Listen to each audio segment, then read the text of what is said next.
ومن أحسن قولا ممن دعا إلى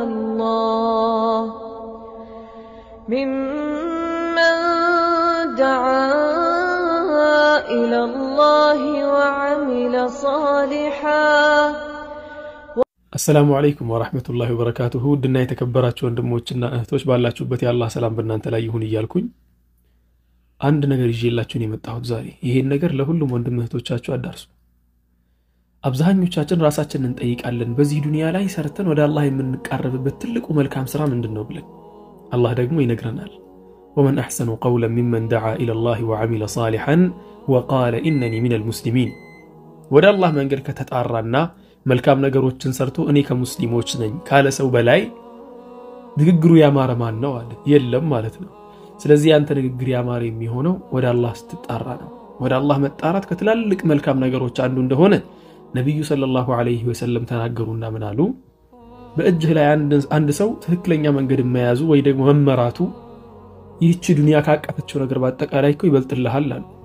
አንድ ግለሰብ ባንተ ምክንያት ወደ መልካም ነገር መጥቶ የሚስተካከል ከሆነ ያ ግለሰብ የሚሰራው መልካም ነገር በአጠቃላይ ምንዳው ላንተም ይሄድልሃል ማለት ነው። ይሄን ደግሞ ነብዩ ናቸው የተናገሩት። ከዚህ ጉዳይ ጋር ተያይዞ አብዛኞቻችን ዓሊም መሆን ያለብን ይመስለናል ዳዕዋ ለማድረግ። በስነ ምግባር ዳዕዋ ማድረግ ትችላለህ። በምትጽፋቸው ነገሮች ዑለሞች ዳዕዋ ያደረጉት ወይ ደግሞ ፈትዋ የሰጡትን ነገር ቆራርጠህ ፖስት በማድረግ እና የመሳሰሉ ነገሮች ላይ ስትሳተፍ ዳዕዋ አደረክ ነው የሚባለው። ከዚህ ነገር ጋር ተያይዞ አንድ ታሪክ ስቲል አንሳላችሁ። የሆነ ወንድማችን አድሃም ናቡልሲ ይባላል። ከ3-4 ዓመት በፊት በጣም ታዋቂ የተባለ ትልቅ ሙዚቀኛ ነው። በአረቡ ዓለም ውስጥ በጣም ዝነኛ ነው። ተቅሪበን የሱ ቪዲዮዎች በጅምላ ከ1 ቢሊዮን በላይ ቪው አሉት። በጣም ጥቂት ቪዲዮ ነው የሰራው በነገራችን ላይ። በዚያ ጥቂት ቪዲዮ ውስጥ ከ200 ሚሊዮን በላይ የታዩ ቪዲዮዎች ነበሩት። ከ300 ሚሊዮን በላይ የታዩ ቪዲዮዎች ነበሩት። ልጁ የመጨረሻ ዝነኛ ነበር። እንዳጋጣሚ አንድ ቀን ትዊተርን እያገላበጠ ምን ያያል? የራሱን ፎቶ ተመለከተና ደንግጦ ማን የለቀቀው ብሎ ሲያይ ከላይ የሆነ ነገር ተጽፏል። አድሃም ናቡልሲ ምን ይል ይሆን ይላል። ኮመንቱን ገብቶ ሲያነብ ግን ደነገጠ። ኮመንቱ ምንድነው የሚለው?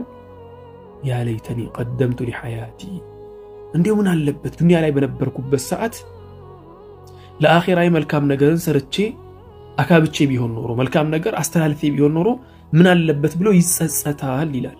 ደነገጥኩ አለ። ሱብሃንአላህ። ምክንያቱም አኺራ ላይ ሄጄ አላህ ፊት ቆሜ ከምጠየቅና ይሄን ነገር ከምል እዚህ ዱንያ ላይ ያለው ብመለስስ በሚል ተመለሰ። የሚገርማችሁ ነገር ያንን ፖስት የጻፈ ግለሰብ እስካሁን ድረስ አይታወቅም ማን እንደሆነ። ኮመንቱን የጻፈው ማን እንደሆነ አይታወቅም። ይህ ወንድማችን ግን የሂዳያ ሰበብ ሆነው። በሱ ሂዳያ ምክንያት በጣም ብዙ ወንድሞች ወደ አላህ መንገድ ተመለሱ። ሙዚቃው ምኑን ትተው ማለት ነው። አሁን ላይ ወንድማችን እንደምትመለከቱት ቁርአን እየሸመደደ ኢጃዛ አግኝቷል። ቁርአን እየሸመደደ እያሰገደ ነው ያለው። ለዚህ ወንድማችን መመራት አንድ ግለሰብ ነው ምክንያት የሆነው። አናውቀውም ግለሰቡ።